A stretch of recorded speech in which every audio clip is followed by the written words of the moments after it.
నమస్తే, welcome to Andhra Prabha. నేను విద్య.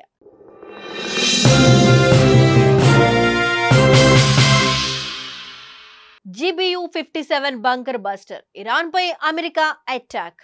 ఎంత డేంజర్ అంటే ఇజ్రాయెల్ ఇరాన్ మధ్య యుద్ధం రోజు రోజుకు తీవ్రమవుతుంది. అలాగే తాజాగా యుద్ధంలోకి అగ్రరాజ్యం కూడా ఎంట్రీ ఇచ్చింది.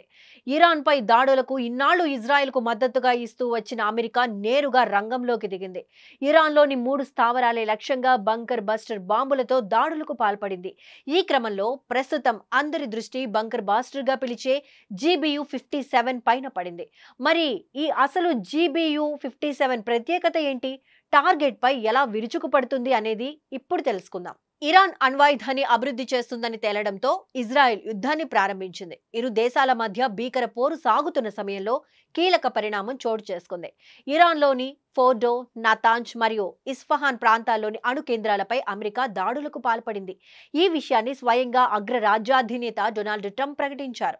ఆపరేషన్ మిడ్ నైట్ హ్యూమర్ పేరుతో చేసిన ఈ అటాక్స్ లో మొత్తంగా 14 బంకర్ బాస్టర్ బాంబులు ప్రయోగించినట్లు అమెరికా రక్షణ శాఖ మంత్రి తెలిపారు.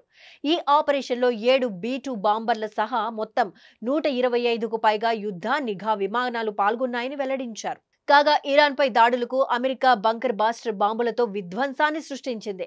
అమెరికా అటాక్ చేసిన 3 అణుస్థావరాల్లో ఒకటైన ఫోర్డో అణు కేంద్రం ఇరాన్ రాజధాని టెహ్రాన్ కు దక్షిణాన పర్వత ప్రాంతంలో ఉంది. ఈ అణు కేంద్రం భూగర్భంలో బాగా లోతుగా ఉంది. దీంతో ఫోర్డోపై అమెరికా బంకర్ బాస్టర్ గా పిలిచే GBU-57 మాసివ్ ఆర్డినెన్స్ పెనిట్రేటర్ బాంబు వేసిందని అక్కడి మీడియా సంస్థలు పేర్కొన్నాయి. అమెరికా వైమానిక దళంలో GBU-57 MOP ప్రత్యేకమైంది. బంకర్ బాస్టర్ గా పిలుచుకునే GBU-57 MOP మాసివ్ ఆర్డినెన్స్ పెనిట్రేటర్ ను బోయింగ్ కంపెనీ సహకారంతో అభివృద్ధి చేస్తుంది.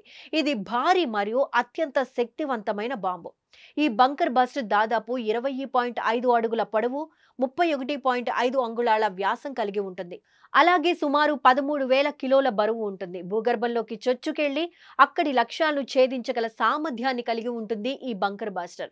ఒక్క మాటలో చెప్పాలంటే 200 అడుగుల మట్టి, 60 అడుగుల కాంక్రీట్ లోకి చొచ్చుకుపోయే సామర్థ్యాన్ని కలిగి ఉంటుంది. లోతైన బంకర్లతో పాటు సొరంగాలు, రిన్ఫోర్స్డ్ కాంక్రీట్ నిర్మాణాలను ధ్వంసం చేయగలదు. బంకర్ బాస్టర్ పూర్తిగా GPS ఆధారిత ప్రెసిషన్ గైడెన్స్ తో నిర్దేశించిన లక్ష్యాన్ని అత్యంత ఖచ్చితత్వంతో నాశనం చేయగలదు. ఈ బాంబును B-2 స్పిరిట్ స్టెల్త్ బాంబర్ మాత్రమే మోయగలదు. ఈ బాంబులను ప్రయోగించడానికి వీలుగా B-2 స్పిరిట్ ఫైటర్ బాంబులతో అమెరికా మార్పులు చేసింది. ఒక్కో B-2 స్పిరిట్ 2 ఇంకా గరిష్టంగా అంటే 3 బంకర్ బాస్టర్లను మోసుకెళ్లగలదు. ఎందుకంటే ఇది చాలా పెద్దగా ఉండటంతో పాటు అధిక బరువును కలిగి ఉంటుంది. GBU-57 బరువులో దాదాపు 80% చాలా పటిష్టమైన లోహ సమ్మేళనాలతో చేసిన కేసింగ్ ఉంటుంది. 2 టన్నుల పైచులకు మాత్రమే విస్ఫోటకాలు ఉండగా కేసింగే విధ్వంసాన్ని సృష్టిస్తుంది. ఇక ఇరాన్ లోని ఫోర్డో అణు కేంద్రం భూగర్భంలో దాదాపు 90 మీటర్ల లోతులో ఉంటుంది. ఈ క్రమంలో ఈ కేంద్రంపై అమెరికా దాడులు ఎంత నష్టాన్ని కలిగించాయనే అంశంపై స్పష్టత అయితే లేదు.